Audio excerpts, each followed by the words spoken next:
የ2030 የዲጂታል ስትራቴጂ መንደርደሪያ ያደረገው 2025 ነው። ግን ዋና ራዕይ ዋና ፍላጎቱ ሰብሰብ አድርገን ስናይ ሶስት ነገር ለማሟላት ነው። አንደኛው አክሰስ ነው። ሁሉም ዜጎች ከቤታቸው ከሴልፎናቸው ካሉበት ስፍራ የሚፈልጉትን አገልግሎት ማግኘት የሚችሉበትን እድል መፍጠር ነው። ለምሳሌ ቅድም በቴሌኮም ሲነሳ በ2030 የዲጂታል ፔኔትሬሽን በዴታ 90% እንደርሳለን የሚለው የ2030 ስትራቴጂ በጣም ኮንሰርቫቲቭ ከመሆኑ የተነሳ ነው እንጂ ማለም መተለም ያለብን 100% ነው።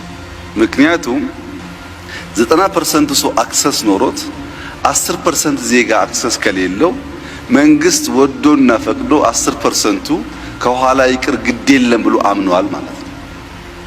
ዜጎች እኩል እድል እኩል ሰርቪስ ማግኘት እንዲችሉ የመጀመሪያው ትልሙ አክሰስ ነው። ሁለተኛው ኦፖርቹኒቲ ነው። ኢኳል ኦፖርቹኒቲ ባልሰጠንበት መስክ ባልሰጠንበት ሁኔታ እኩል ተጠቃሚ መሆን አይቻልም።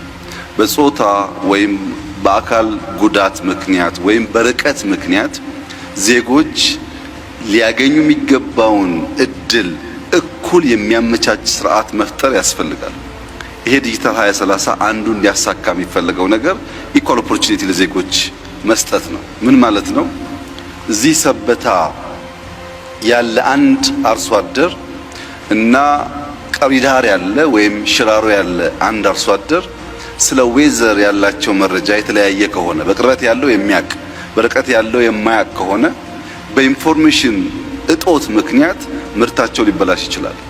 ካመረቱ በኋላ ገበያን በሚመለከትም እኩል መረጃ ማግኘት የማይችሉ ከሆነ በመረጃ እጥረት ምክንያት አንደኛው ገበሬ የለፋበትን ዋጋ አያገኝም፣ አንደኛው ገበሬ የለፋበትን ዋጋ ያገኛል። እዚህ አንደኛው አክሰስ ነው፣ ሁለተኛው ኦፖርቹኒቲ ነው። ሶስተኛው እና ዋነኛው ነገር ትረስት ነው። በዜጎችና በተቋማት መካከል ትምምንን ካልፈጠረ ለምሳሌ ሞባይል ይዞ ሰው እቺ ሞባይል ብሬ እንዳሰርቅብኝ በሞባይል መኒ በቴሌብር አልጠቀምም የሚል ዜጋ ካለ ሞባይል ሰራቂ ሳትሆን አመቻች መሆኗን ማሳመን ያስፈልጋል። በተቋምና በዜጎች መካከል ትምምን ካልተፈጠረ የገንዘብ ትራንዛክሽን፣ መማር ማስተማር፣ ስለ ጤና ዳታ መስጠት፣ ደፍሮ ለስራ አፕላይ ማድረግ፣ ፐርሰናል መረጃን በክላውድ ላይ ማስቀመጥ የመሳሰሉ ጉዳዮች የሚታሰቡ አይደሉም። እንደኛ ባለ ማህበረሰብ በጥርጣሬ በስጋት በኮንስፒሬሲ ተሞላ በሚሆንበት ሰዓት ቴክኖሎጂ አሳላጭ መሆን ተስኖት የሚፈራ ከሆነ ዜጎች የማያምኑበት ከሆነ የምናስበውን ነገር አያሳካም። የዲጂታል 2030 የአክሰስ ኦፖርቹኒቲ እና ትረስት ተደምረው አንደኛ ስራን መፍጠር አለባቸው። ለዜጎች በርከት ያለ የስራ እድል መፍጠር አለባቸው። ሁለተኛ ለሀገር እድገት ማረጋገጥ አለባቸው። ማደግ አለብን። ስራና እድገት ብቻውን ግን በቂ አይደለም። ሉዓላዊነት የምንለውን ነገር ደግሞ የሚያረጋግጥ መሆን አለበት።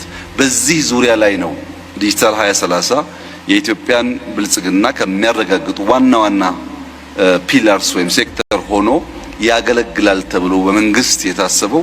በትብብር በጋራ ይህንን ራዕይ እንደምናሳካ ሙሉ እምነት አለኝ። አመሰግናለሁ።